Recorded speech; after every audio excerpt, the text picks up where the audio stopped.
लुधियाना चातुर्मास बहुत ही ज़्यादा शांतिपूर्ण सौहार्दमय वातावरण के साथ आगे से आगे गतिशील बनता जा रहा था। अचानक सार्वजनिक रूप से पहला कार्यक्रम का हमारे को पास के अंदर एक नया उपक्रम आता है। वहाँ पर स्थानकवासी समाज के प्रसिद्ध संत अनुपम मुनि, जिनका चातुर्मास चल रहा था, वो चातुर्मास काल के अंदर अनेकों प्रकार के अनुष्ठान हैं वो करवाते रहते हैं। उन्होंने एक बहुत बड़े अनुष्ठान का आयोजन रखा था। उस आयोजन के अंदर उन्होंने हमारे को भी याद किया था। मैंने चिंतन किया अब क्या करना चाहिए, उस आयोजन में जाना चाहिए या नहीं जाना चाहिए, क्योंकि लगभग यहाँ पर यह परंपरा है जल्दी से अन्य संप्रदाय के वहाँ पर हमारे साधु साध्वियाँ नहीं के बराबर ही जाते हैं। मैंने प्रमुख श्रावकों के साथ के अंदर चर्चा की, हमारे युवक परिषद के उत्साही कार्यकर्ताओं के साथ मैंने चर्चा की, समाज के प्रतिष्ठित व्यक्तियों से चर्चा की। कुछ व्यक्ति इसके विरोध में थे क्योंकि वो मानते थे हम ही सब कुछ हैं, कोई भी आए वो हमारे पास ही आए, हम किसी के पास क्यों जाए, हमारा जाना उचित नहीं है। पर कुछ व्यक्तियों ने कहा नहीं, ये हमारा दृष्टिकोण है, ये एकांतवादी एकाग्रवादी दृष्टिकोण है। अवश्य ही हमारे को औरों की भावनाओं का भी आदर और सम्मान है, यह प्रदान करने में कोई प्रकार का संकोच है वह नहीं करना चाहिए। मैंने तत्काल निर्णय कर लिया, चाहे कुछ भी हो जाए, उस आयोजन के अंदर मैं अपनी उपस्थिति है वह अवश्य ही दर्ज कराने का प्रयास करूँगा। जब मैंने उद्घोषणा कर दी तब सभी लोगों के मन के अंदर एक नए उत्साह का संचार होना प्रारंभ हो जाता है। उस आयोजन के लिए जब हम रवाना होते हैं, युवक परिषद के उत्साही कार्यकर्ता अपने आप ही रास्ते की सेवा के लिए उपस्थित हो जाते हैं। उस आयोजन के अंदर जाना मेरे लिए बहुत ही ज़्यादा महत्वपूर्ण बन जाता है। जब तक हम आयोजन स्थल पर नहीं पहुँचे तब तक अनुपम मुनि हमारा इंतज़ार करते रहे। जब हम पहुँच जाते हैं उसके पश्चात ये आयोजन है ये प्रारंभ होता है। भव्य आयोजन था, दिव्य आयोजन था, पर आयोजन के अंदर दर्शन की जगह प्रदर्शन का बहुत ही ज़्यादा मेरे को अनुभव हुआ। मैंने ये बात तत्काल अनुपम मुनि को भी पूछ ली, क्या बात है, इतना बड़ा प्रदर्शन क्यों हो रहा है। तब उन्होंने कहा, महाराज जी ये समाज है, समाज के अंदर सब तरह के लोग होते हैं, कोई नाम कमाना चाहते हैं, कोई दाम कमाना चाहते हैं, इन सबको आगे रखना पड़ता है, तब जाकर कोई कार्यक्रम है वह सानंद संपन्न होता है। मैं समझ गया जब तक हम बंधे हुए रहेंगे तब तक हमारे को कठपुतली की तरह हमेशा नाचना ही पड़ेगा। यदि हम स्वतंत्रता के साथ साधना के पथ पर आगे बढ़ना प्रारंभ कर देंगे, फिर हमारे को किसी के भी हाथ की कठपुतली है यह बनने की ज़रूरत नहीं पड़ेगी। मेरे मन के अंदर साधना के प्रति और ज़्यादा गहरी निष्ठा है, वह जागृत होने प्रारंभ हो जाती है। प्रोग्राम सानंद संपन्न होता है। अनुपम मुनि के साथ अनेकों विषयों के अंदर चर्चा और परिचर्चा है, ये करने का अवसर है वह प्राप्त हो जाता है। उनके विचारों से मैं प्रभावित होता हूँ और मेरे विचारों से वो प्रभावित होती हैं। जब मैंने उनके सामने अपनी साधना की परिकल्पना है वह प्रस्तुत की और मैंने कहा, अब मैं तपस्या और जप अनुष्ठान के साथ एकांत साधना की ओर अग्रसर होना चाहता हूँ।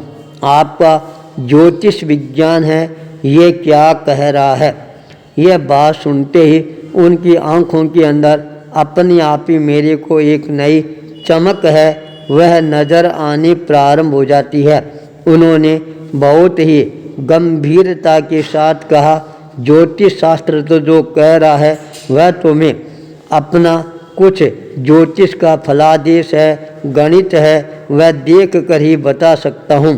पर एक बात मैं आपसे निवेदन करना चाहता हूँ, क्या आपको समाज है, संघ है, यह एकांत साधना की अनुमति है, वह प्रदान कर देगा क्या? यह बात सुनकर मैंने कहा, जब मैंने अपने मन के अंदर यह दृढ़ निश्चय कर लिया है मेरे को हर हालत के अंदर साधना के पथ को प्रशस्त बनाकर ही रहना है, संघ जो भी आदेश देगा उसको भी मेरे को शिरोधार्य करना है, समाज के साथ ही रहना है। पर यदि कोई भी प्रकार की प्रतिकूल परिस्थितियां आई तो मेरा मन है वह बिल्कुल अटल है, अचल है, अडोल है। मैं अपने संकल्प बल से कभी भी अपने आप को पीछे हटाने वाला नहीं हूँ, चाहे कुछ भी हो जाए। मेरी ये विचारधारा सुनकर उन्होंने बहुत ही गंभीरता के साथ में कहा, जब आपका संकल्प बल है, मनोबल है, श्रद्धा बल है, भक्ति बल है, साधना बल, ये पांचों बल आपके इतने ज़्यादा मजबूत है, सुदृढ़ है, फिर तो आपको पीछे मुड़कर देखने की ज़रूरत ही नहीं है। और मेरा मन कह रहा है जिस दिशा के अंदर आप गतिशील बनोगे, चाहे कितनी भी कठिनाइयां हैं वह क्यों नहीं आ जाए, आखिर के अंदर आप अपने इस अभियान के अंदर 100% है सफलता है वह अवश्य ही प्राप्त करके रहोगे। ये मेरा अंतर मन है अपने आप ही बोल रहा है। उनकी भावनाओं का समादर करते हुए मेरे मन के अंदर और ज़्यादा दृढ़ संकल्प शक्ति का जागरण हो जाता है। अब तो चाहे कुछ भी हो जाए, मैं अपने सपने को हर हालत के अंदर पूरा करके ही रहूँगा। प्रोग्राम का आयोजन परिसंपन्न करने के पश्चात जब मैं वापिस अपने स्थान पर आता हूँ, 2 बजे का समय हो जाता है और मैं अपने आप को साधना के अंदर नियोजित करना प्रारंभ कर देता हूँ। 12 से 2 बजे तक मेरी साधना है वह चलती रहती है।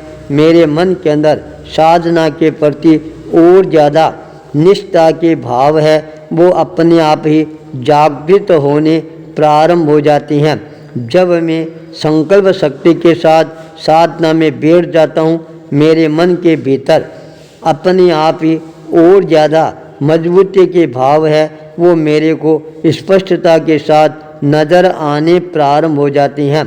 मैं अपनी साधना में संलग्न था और उसी समय बाहर से कुछ व्यक्ति है वो अपने मन की व्यथा है वह सुनाने के लिए पहुंच जाती हैं। साधना का कार्य संपन्न होता है और उन्होंने अपने मन की बातें हैं वो प्रस्तुत करना प्रारंभ की और कहा, मुनि प्रवर हम क्या करें, बड़ा परिवार है, धन संपत्ति की भी कोई कमी नहीं है, पर पारिवारिक वातावरण है वह बहुत ही ज़्यादा बोझिल और अशांत बन रहा है।